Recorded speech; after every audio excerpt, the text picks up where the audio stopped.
Welcome everybody to the UnKnown show with Kra-Z Wren-A, and this is my special little Halloween show.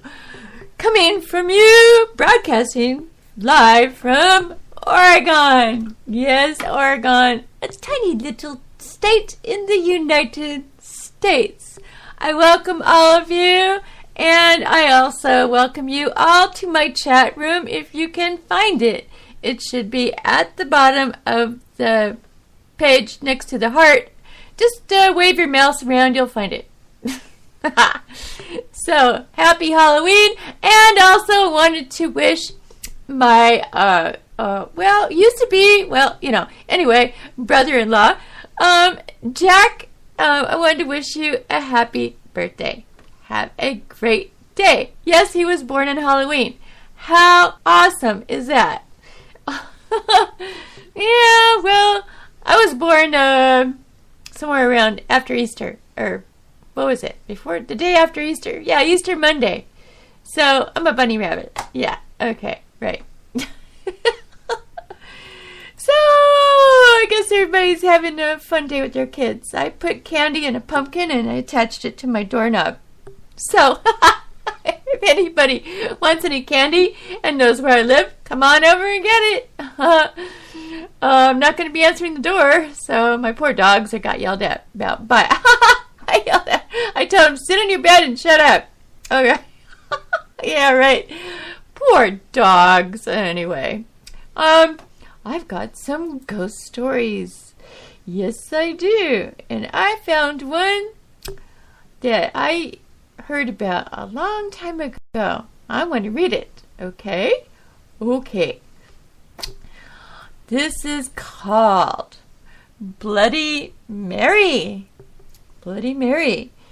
She lived deep in the forest in a tiny cottage and sold herbal remedies for a living. Folks living in the town nearby called her Bloody Mary and said she was a witch. None dared cross the old crone for fear that their cows would go dry, their food stores rot away before winter, their children take sick of fever, or any number of terrible things that an angry witch could do to her neighbors. Then the girls in the village began to disappear, one by one.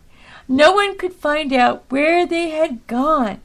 Grief-stricken families searched the woods, the local buildings, and all the houses and barns, but there was no sign of the missing girls. A few brave souls even went to Bloody Mary's home in the woods to see if the witch had taken the girls, but she denied any knowledge and disappearances. Still, it was noted that her haggard appearance had changed. She looked younger and more attractive. The neighbors were suspicious, but they could find no proof that the witch had taken their young ones. Then came the night when the daughter of Miller rose from her bed and walked outside, following an enchanted sound no one else could hear. And the miller's wife had a toothache and was sitting up in the kitchen treating her tooth with a herbal remedy when her daughter left the house. She screamed for her husband and followed the girl out the door. The miller came running in his nightshirt. Together they tried to restrain the girl, but she kept breaking away from them and heading out of town.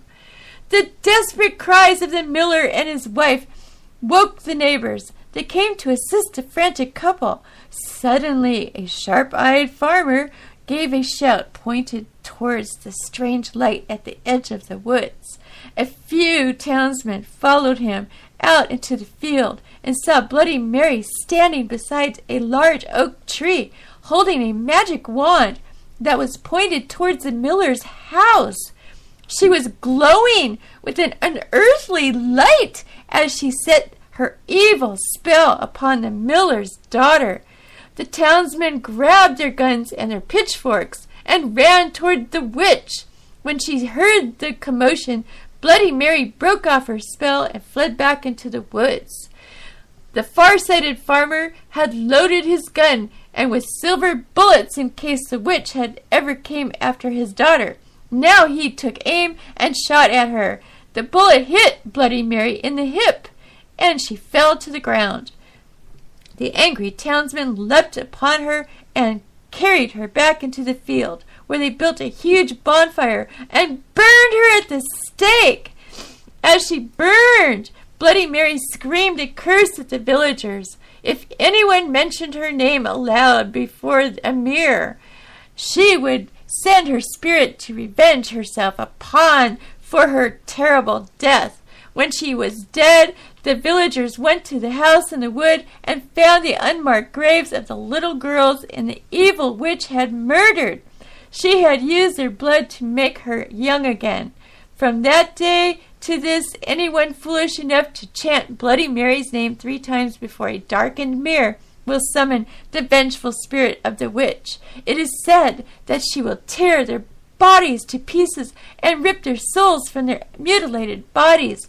The souls of these unfortunate ones will burn in torment as Bloody Mary once was burned, and they will be trapped forever in the mirror. Ooh, cool. Okay.